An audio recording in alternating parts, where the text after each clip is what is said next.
ওয়ানাহমাদু ওয়া নুসাল্লি আলা রাসূলিল কারীম আম্মা বাদ। আসসালামু আলাইকুম ওয়া রাহমাতুল্লাহি ওয়া বারাকাতুহু। সম্মানিত আমার প্রিয় মুসলমান ভাই ও বোনেরা, আজকে আমরা এমন একজন সাহাবীর জীবন ইতিহাস আপনাদের সামনে তুলে ধরব। আপনারা অবশ্যই আশ্চর্য হবেন। আর রাসূল সাল্লাল্লাহু আলাইহি ওয়াসাল্লামের প্রত্যেকটা সাহাবী এক একটা আকাশের নক্ষত্রের চেয়েও মহান, সাত আসমান সৃষ্টি জগতের চেয়েও এক একটার মর্যাদা বিশাল। এমনই একজন সাহাবীর জীবন ইতিহাস নিয়ে আমরা আজকে আলোচনা করব। তিনি আর কেউ নন, তিনি হচ্ছেন হজরতে আব্দুল্লাহ ইবনে মাসুদ রাদিয়াল্লাহু আনহু। অত্যন্ত শিক্ষণীয় বিষয় তার জীবন ইতিহাস। প্রারম্ভিক জীবনে তিনি অত্যন্ত দরিদ্র ছিলেন। মদিনায় হিজরতের পর মুহাজিরদের মধ্যে তিনিও ছিলেন এবং তার আর্থিক অবস্থা এতটাই শোচনীয় ছিল যে জোহরা গোত্রের কিছু লোক রাসূল সাল্লাল্লাহু আলাইহি সাল্লামের ব্যবস্থাপনায় তাকে নিজেদের সাথে রাখতে দ্বিধা প্রকাশ করে বললেন যে তিনি একজন সাধারণ ও দরিদ্র ব্যক্তি। এই ঘটনায় রাসূল সাল্লাল্লাহু আলাইহি সাল্লাম দুর্বল ও গরিবদের পক্ষে অবস্থান নিয়ে স্পষ্ট ঘোষণা দেন যে আল্লাহ তাআলা তাকে এমন এক সম্প্রদায়ের জন্য পাঠাননি যেখানে দুর্বল ব্যক্তিকে তার প্রাপ্য অধিকার দেওয়া হয় না। এই কঠিন সময়ে তার একমাত্র সম্পদ ছিল রাসূল সাল্লাল্লাহু আলাইহি সাল্লামের সান্নিধ্য অর্জিত জ্ঞান। পরবর্তী জীবনে বিশেষ করে খলিফা ওমর ইবনুল খাত্তাব রাদিয়াল্লাহু তাআলা আনহুর খেলাফতকালে 634 থেকে 644 খ্রিস্টাব্দ থেকে তার অর্থনৈতিক অবস্থার আমূল পরিবর্তন ঘটে। ওমর রাদিয়াল্লাহু তাআলা আনহু তাকে কুফায় বাইতুল মালের যে এক বিশাল দায়িত্ব অর্থাৎ কাজীর দায়িত্ব প্রদান করেন এবং ওনার জন্য বার্ষিক 6000 দিরহাম ভাতা নির্ধারণ করে দেন। এটি সেই সময়ের একটি উল্লেখযোগ্য অর্থনৈতিক মর্যাদার পরিচায়ক।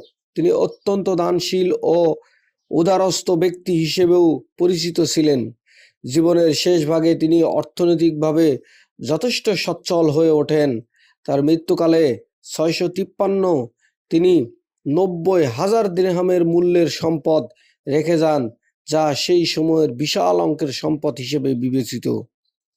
এই হলো সাহাবায়ে কেরামদের জীবনী, যিনি এক সময় অভাব অনটনে জীবন পার করেছেন, কিন্তু পরবর্তীতে 90,000 দিরহাম, মানে এটা বিশাল অঙ্কের একটা অ্যামাউন্ট তিনি আল্লাহর রাস্তায় দান করে গেছেন। উল্লেখযোগ্য বিষয় হলো এই অর্থনৈতিক সচ্ছলতা সত্ত্বেও তিনি ইহলৌকিক সম্পদের প্রতি আসক্ত ছিলেন না। মৃত্যুর সময় তিনি ওসিয়ত উইল করে যান যে তার কাফনের কাপড় যেন মাত্র 200 দিরহাম মূল্যের সাধারণ কাপড় দেওয়া হয়। একাডেমিক গবেষণায় আরও জানায় যে তার কুফা ও মদিনায় কমপক্ষে 4টি আবাসিক ভবন ও কুফার নিকটবর্তী রাধান ও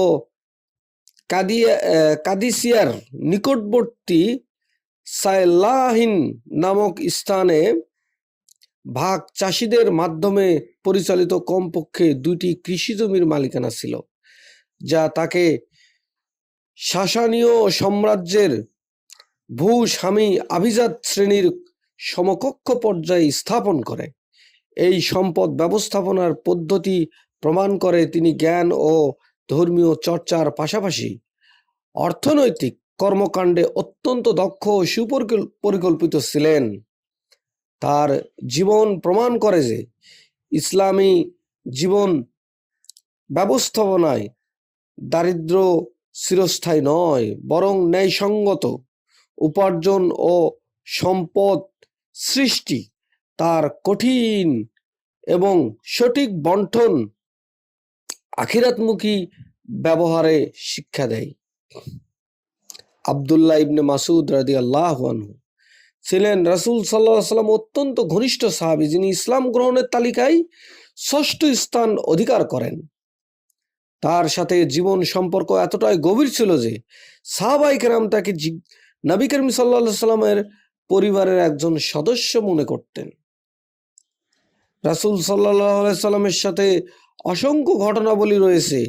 বাল্যকালে আব্দুল্লাহ ইবনে মাসুদ রাদিয়াল্লাহু তাআলা আনহু মক্কার মুশরিক সর্দার উকবা ইবনে আবি মুয়াইতারের ছাগল চরাতেন। একদিন তিনি ছাগল চরাচ্ছিলেন, তখন রাসূল সাল্লাল্লাহু আলাইহি সাল্লাম এবং হাবিবের বন্ধু আবু বকর সিদ্দিক রাদিয়াল্লাহু তাআলা আনহু সেই পথ দিয়ে যাচ্ছিলেন। হঠাৎ করে উভয়ের পরিশ্রান্ত ও তৃষ্ণা লাগলো। অলৌকিক ঘটনা, রাসূল সাল্লাল্লাহু আলাইহি ওয়াসাল্লাম বালক আব্দুল্লাহকে ডাকলেন এবং বললেন, তার কাছ থেকে দুধ চাইলেন যে তোমার কাছে কি কিছু দুধ হবে, ছাগলের কিংবা অন্য কোনো পশুর যেগুলো হালাল। কিন্তু তিনি বললেন, আমার কাছে এগুলো হচ্ছে আমানত। নবীজি তার এই আমানতদারিতা ও সততায় উত্তর শুনে সন্তুষ্ট হলেন। অতঃপর তিনি এমন একটি ছাগল আনতে বললেন। রাসূল সাল্লাল্লাহু আলাইহি ওয়াসাল্লাম বললেন যে তুমি এমন একটি ছাগল আনো যেই ছাগলটা কি দুধ দেওয়ার সময় হয়নি অথবা দুধ দিতেই পারবে না কখনো, তাহলে তো তোমার আমানতদারিতা কি থাকবে, বজায় থাকবে যে তোমাকে একজন আমানত দিছে আর তুমি এই আমানতের খেয়ানত করো নাই। তখন আব্দুল্লাহ ইবনে মাসুদ রাদিয়াল্লাহু তাআলা আনহু, কি এক অলৌকিক বিষয় দেখেন। আব্দুল্লাহ ইবনে মাসুদ রাদিয়াল্লাহু তাআলা আনহু একটি ছাগল নিয়ে আসলেন যেটার এখনো বাচ্চা হয়নি। রাসূল সাল্লাল্লাহু আলাইহি সাল্লাম এই ছাগলের উপর হাত বুলাই দিলেন আর আব্দুল্লাহ ইবনে মাসুদ রাদিয়াল্লাহু তাআলা আনহুকে বললেন, এবার দুধ দহন করতে থাকো এবং আমাদেরকে দাও, তুমি নিজেও পান করো। আব্দুল্লাহ ইবনে মাসুদ রাদিয়াল্লাহু তাআলা আনহু এই অলৌকিক ঘটনা দেখে বালক বিস্মিত হন। নবীজির কাছে ইসলাম শিক্ষা চান। রাসূল সাল্লাল্লাহু আলাইহি সাল্লাম তার মাথায় হাত বুলিয়ে দিলেন, ইন্না গোলাইমিউ মুআল্লামুন, তুমি একজন প্রশিক্ষিত সুসভ্য বালক। এই ঘটনার পর তিনি ইসলাম গ্রহণ করেন এবং নিজেকে রাসূল সাল্লাল্লাহু আলাইহি সাল্লামের খেদমতে নিয়োজিত করেন। আব্দুল্লাহ ইবনে মাসুদ রাদিয়াল্লাহু তাআলা আনহু ইসলাম গ্রহণের পর নিজেকে রাসূল সাল্লাল্লাহু আলাইহি সাল্লামের একনিষ্ঠ খাদেম হিসেবে নিজেকে উৎসর্গ করেন। হাসিবুস সির, গোপনীয় বিষয়ের অধিকারী। রাসূল সাল্লাল্লাহু আলাইহি সাল্লাম তাকে যে কোনো সময় নিজের যে বসবাসের ঘর রয়েছে সেখানে প্রবেশের অনুমতি দিয়ে রাখছিলেন। তার পারিবারিক ও গোপন বিষয়ে অংশগ্রহণের সুযোগ দিয়েছিলেন, এমন বিশ্বস্ত ছিল তিনি। রাসূল সাল্লাল্লাহু আলাইহি সাল্লামের জুতা বহন করতেন, মেসওয়াক বহন করতেন, অজুর পানি প্রস্তুত রাখতেন। বিছানা এবং ঘুম যাওয়ার আগে সেগুলো ঠিক করে দিতেন। গোসলের সময় রাসূল সাল্লাল্লাহু আলাইহি সাল্লাম যখন গোসল করতেন, এই আব্দুল্লাহ ইবনে মাসুদ রাদিয়াল্লাহু তাআলা আনহু কি করতেন, গোসলের পর্দা করে দিতেন। হযরত আবু মুসা আশআরী রাদিয়াল্লাহু তাআলা আনহু বলেন, আমরা মদিনায় এসে ইবনে মাসুদকে রাসূল সাল্লাল্লাহু আলাইহি সাল্লামের পরিবারের সদস্য মনে করতাম, কেননা রাসূল সাল্লাল্লাহু আলাইহি সাল্লামের কাছে তার ও তার মায়ের অধিক পরিমাণে যাওয়া আসা ছিল। হযরত হুযায়ফা রাদিয়াল্লাহু তাআলা আনহু বলেন, সাহাবায়ে কেরামদের মধ্য থেকে চলাফেরা ও আচার আচরণ ব্যবহারে রাসূল সাল্লাল্লাহু আলাইহি সাল্লামের সর্বাধিক সাদৃশ্যপূর্ণ ছিলেন এই আব্দুল্লাহ ইবনে মাসুদ রাদিয়াল্লাহু তাআলা আনহু। তিনি ইতিহাসে প্রথম সাহাবী যিনি মক্কায় কাফেরদের সামনে প্রকাশ্যে কোরআন তেলাওয়াতের সাহস দেখান। মুসলমানদের উপর অত্যাচারের এক কঠিন সময়ে তিনি কাবা শরীফের মাকামে ইব্রাহিমের কাছে দাঁড়িয়ে উচ্চস্বরে সূরা রহমান তেলাওয়াত করতে শুরু করেন। কুরাইশ নেতারা তা শুনে অবাক হয়ে যান এবং সাথে সাথে তার দিকে ছুটে এসে নির্দয়ভাবে তার মুখে আঘাত করতে থাকে। নির্যাতনের পর তিনি বলেছিলেন, আল্লাহর শত্রুরা আমার কাছে খুবই তুচ্ছ, আমি আবারও এগিয়ে তাদের সামনে কোরআন তেলাওয়াত করব। একবার রাসূল সাল্লাল্লাহু আলাইহি সাল্লাম আব্দুল্লাহ ইবনে মাসউদ রাদিয়াল্লাহুকে বলে, তুমি আমাকে একটু কোরআন তেলাওয়াত করে শোনাতে পারবে? আব্দুল্লাহ ইবনে মাসউদ বিস্মিত হইলেন, বললেন, ইয়া রাসূলুল্লাহ, আমি আপনাকে কোরআন তেলাওয়াত করে শোনাবো? অথচ আপনার উপরই তো এই কোরআন নাজিল হয়েছে। নবী করিম সাল্লাল্লাহু আলাইহি সাল্লাম বললেন, আমার মন চাচ্ছে কারো থেকে একটু তেলাওয়াত শুনি। তখন আব্দুল্লাহ ইবনে মাসউদ রাদিয়াল্লাহু তাআলা সূরা নিসা তেলাওয়াত করতে শুরু করেন। যখন তিনি এই আয়াতে পৌঁছলেন, সুতরাং সেই দিন অর্থাৎ কেমন হবে, তাদের অবস্থা কেমন হবে যখন আমি প্রত্যেক উম্মত থেকে একজন সাক্ষী উপস্থিত করব। হে নবী আপনি, হে নবী আমি তোমাকে অর্থাৎ আপনাকে ওই সব লোকের বিরুদ্ধে সাক্ষী রূপে উপস্থিত করব। তখন নবী করিম সাল্লাল্লাহু আলাইহি সাল্লাম বললেন, ঠিক আছে। আব্দুল্লাহ রাদিয়াল্লাহু বলেন, আমি তার দিকে তাকিয়ে দেখলাম ওনার দুই চোখ বেয়ে অজস্র অশ্রু ঝরছে। হুনাইনের যুদ্ধের পর রাসূল সাল্লাল্লাহু আলাইহি সাল্লাম কিছু লোককে অর্থাৎ নতুন মুসলিম ও প্রভাবশালী ব্যক্তিদের আকৃষ্ট করার জন্য গনিমতের মাল বন্টনে অগ্রাধিকার দেন। তিনি আকরা ইবনে হাসিব এবং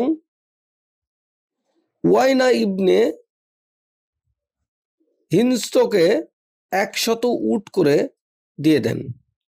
এক ব্যক্তি এসে অসন্তুষ্ট হয়ে বলেন, আল্লাহর কসম, এই বন্টনে ইনসাফ করা হয়নি এবং এতে আল্লাহর সন্তুষ্ট লাভের ইচ্ছা রাখা হয়নি। আব্দুল্লাহ ইবনে মাসউদ রাদিয়াল্লাহু তাআলা এই কথা শুনে বললেন, আল্লাহর কসম, আমি এই সংবাদ রাসূল সাল্লাল্লাহু আলাইহি ওয়াসাল্লামকে পৌঁছে দেব। তিনি নবীজির কাছে এসে লোকটির কথা জানালেন এবং চেহারা পরিবর্তিত হয়ে লাল বর্ণ হয়ে গেলেন। অতঃপর তিনি বললেন, যদি আল্লাহ তার রাসূল সাল্লাল্লাহু আলাইহি ওয়াসাল্লাম ইনসাফ না করেন তাহলে আর কেউ ইনসাফ করবে না। আর কে ইনসাফ করবে? আল্লাহ মূসা আলাইহিস সালামকে রহম করুক, তাকে এর চেয়েও বেশি কষ্ট দেওয়া হয়েছিল কিন্তু তিনি ধৈর্য ধারণ করেছিলেন।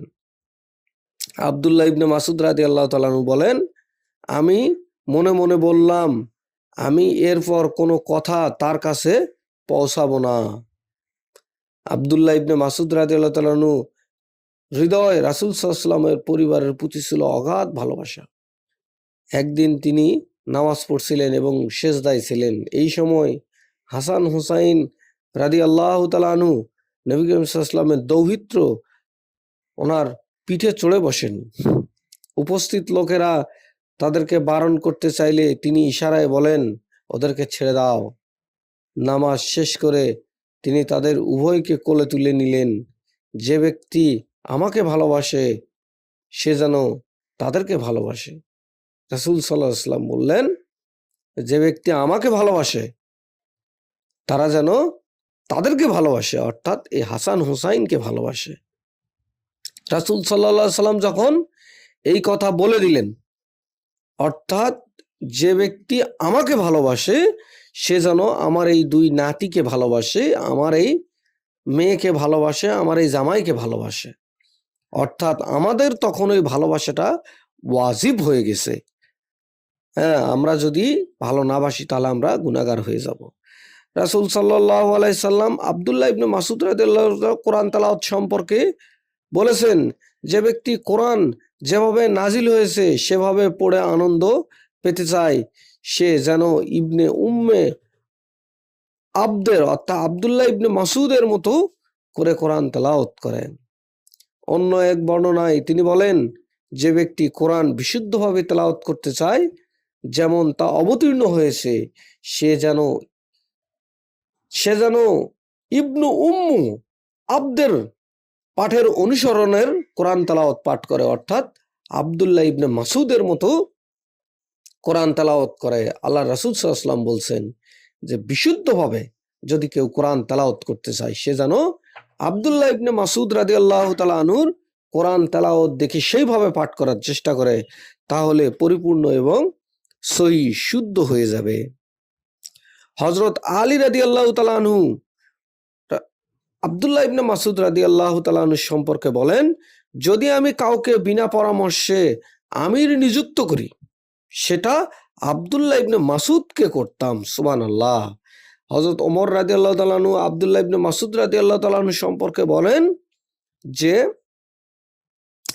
আব্দুল্লাহ ইবনে মাসুদের চেয়ে কোরআনের আলিম রাসূল সাল্লাল্লাহু আলাইহি সাল্লাম কাউকে রেখে গেছেন বলে আমার জানা নাই।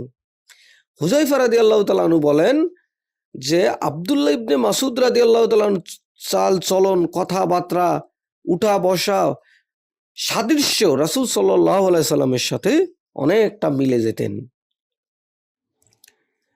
আব্দুল্লাহ ইবনে মাসুদ রাদিয়াল্লাহু তাআলা আনহু আল্লাহ পাকের অশেষ এক একটা রহমত, যা রাসূল সাল্লাল্লাহু আলাইহি সাল্লাম রেখে গেছেন।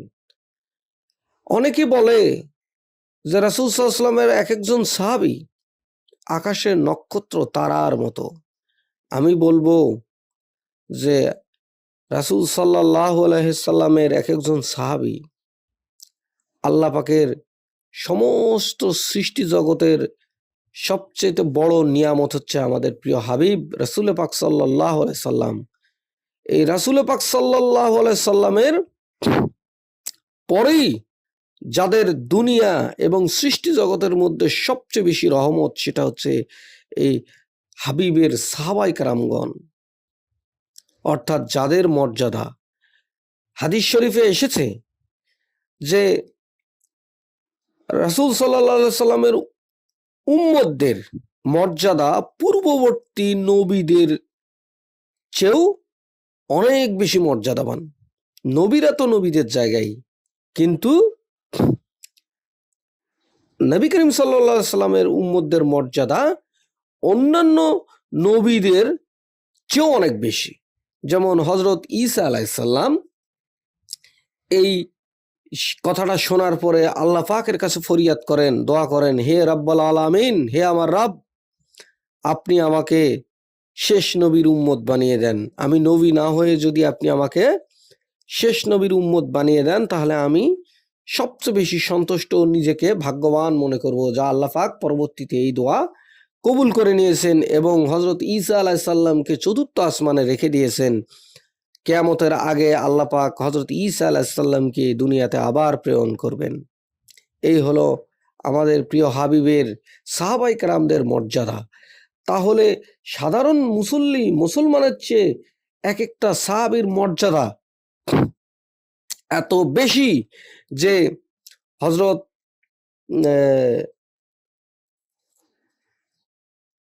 হযরত মুহাম্মদ সাল্লাল্লাহু আলাইহি সাল্লাম বলেছেন যে আমার সাহাবীরা যদি এক মুষ্টি বালু আল্লাহর দরবারে সাদকা করে দেয়, দান করে দেয়, আর তোমরা যদি এই উহুদ পাহাড় পরিমাণ স্বর্ণ আল্লাহর রাস্তায় দান করে দাও, তার সমতুল্য হবে না। আল্লাহ রাসূল সাল্লাল্লাহু আলাইহি সাল্লামের সাহাবায়ে কেরামগণ এত মর্যাদাশীল। এখন আমরা রাসূল সাল্লাল্লাহু আলাইহি সাল্লামের সঙ্গে আব্দুল্লাহ ইবনে মাসুদ রাদিয়াল্লাহু কিছু হাদিস বর্ণনা করব। রাসূল সাল্লাল্লাহু আলাইহি সাল্লাম বলেছেন, রিয়া অর্থাৎ প্রদর্শনমূলক আমল হলো আল্লাহর সাথে শিরক। ইবনে মাসুদ রাদিয়াল্লাহু হাদিসটি বর্ণনা করেছেন। রাসূল সাল্লাল্লাহু আলাইহি সাল্লাম বলেছেন, কবরের আযাব সত্য, যার কাছে পশমের কম্বল বিক্রি করা হয় তার কবরে আযাব থেকে মুক্তি নেই। অর্থাৎ যার কাছে পশমের কম্বল বিক্রি করা হয়। সহিহ বুখারী হাদিস নাম্বার 1372। আব্দুল্লাহ ইবনে মাসুদ রাদিয়াল্লাহু তাআলা বলেন, রাসূল সাল্লাল্লাহু আলাইহি ওয়াসাল্লাম বলেছেন, আমার উম্মতের মধ্যে সর্বোত্তম ব্যক্তি হলো আমার যুগের লোকেরা, সাহাবায়ে কেরামেরা। তারপর তাদের পরে আসে তাবি, তারপরে যারা পরে আসে তারা হলো তাবে তাবিন। এটি সহিহ বুখারী হাদিস নম্বর 3651, রাসূল সাল্লাল্লাহু আলাইহি ওয়াসাল্লাম বলে গেছেন যে আমার উম্মতদের মধ্যে সর্বশ্রেষ্ঠ ব্যক্তি রাসূল সাল্লাল্লাহু আলাইহি ওয়াসাল্লামের সাহাবায়ে কেরামগণ।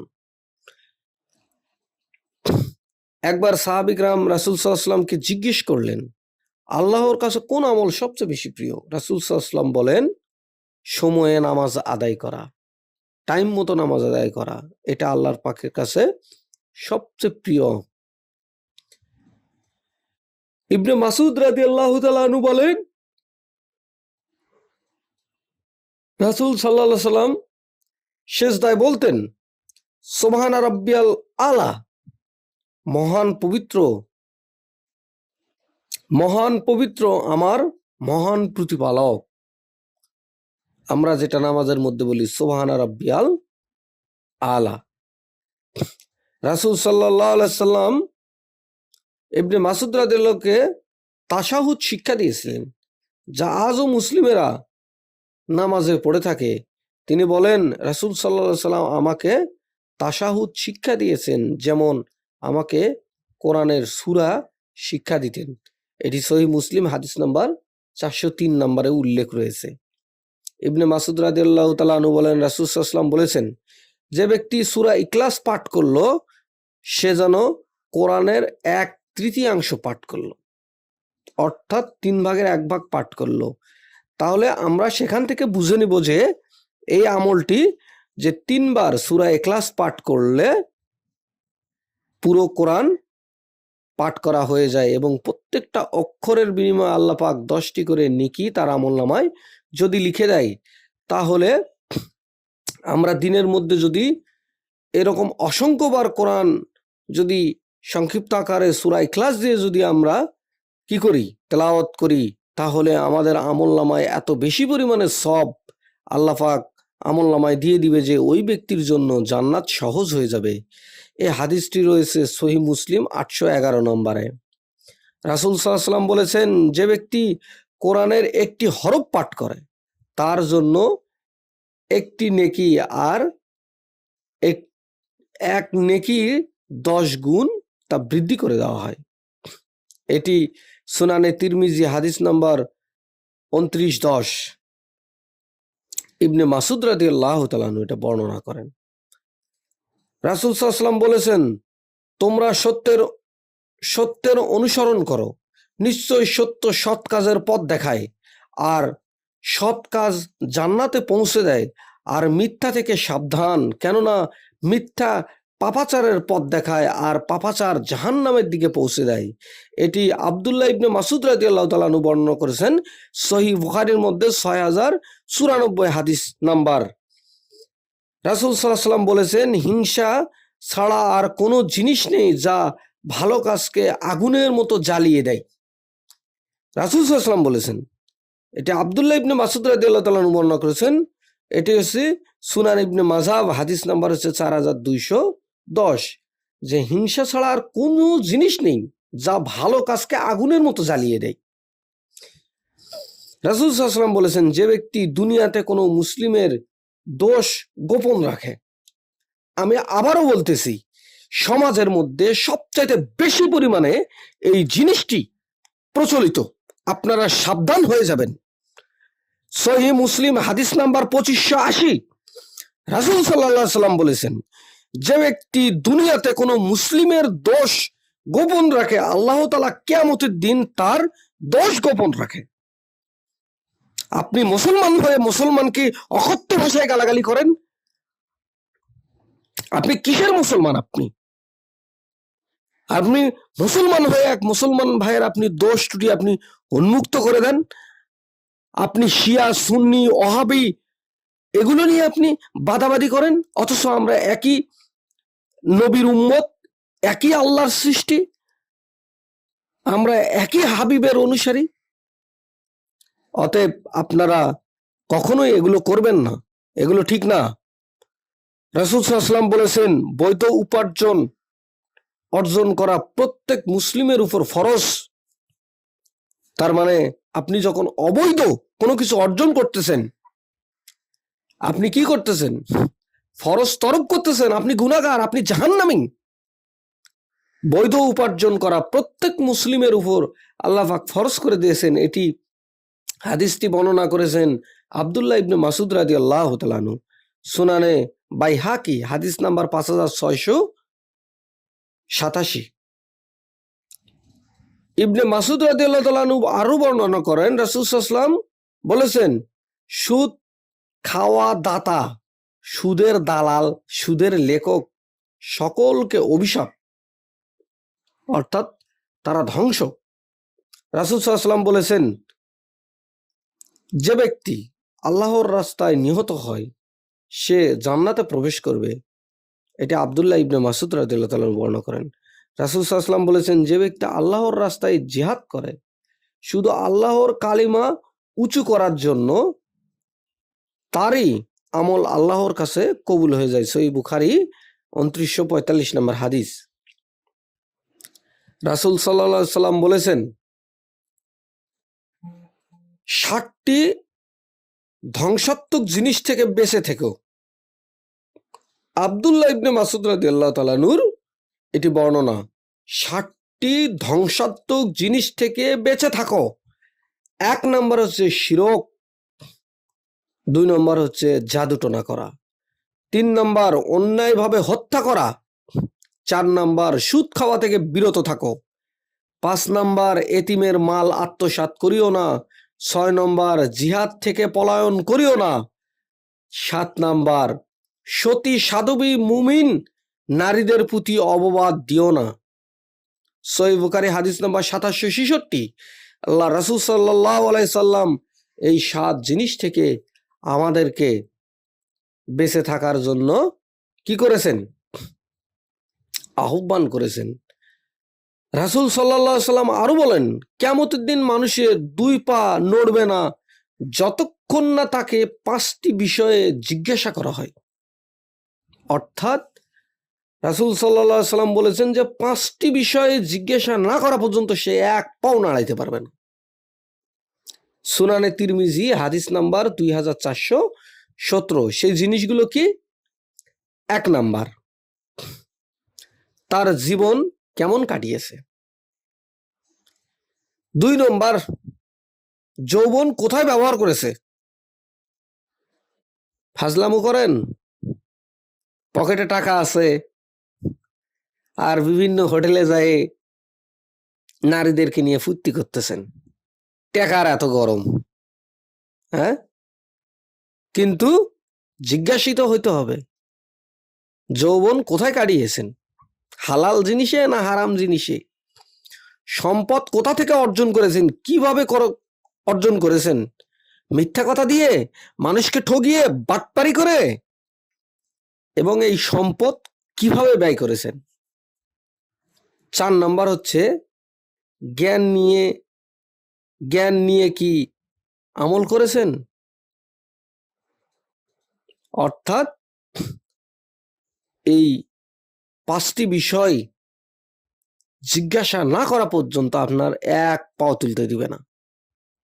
সর্বোত্তম মানুষ আমার যুগের মানুষ। রাসূল সাল্লাল্লাহু আলাইহি ওয়াসাল্লাম বলেছেন, কারা? সাহাবায়ে কেরামেরা, তারপরে তাবি, তারপরে তাবি তাবিঈন। এটি সুনানে, এটি হাদিসটি সহিহ বুখারীতে রয়েছে, 3651 নম্বর হাদিস। রাসূল সাল্লাল্লাহু আলাইহি ওয়াসাল্লাম বলছেন যে আমার যুগের শ্রেষ্ঠ মানুষ হচ্ছে কারা? সাহাবায়ে কেরামেরা, তারপর হচ্ছে তাবি, তারপরে তাবি তাবিঈন। হাদিসটি ইসলামের যুগে বিভাজনের একটি গুরুত্বপূর্ণ ভিত্তি।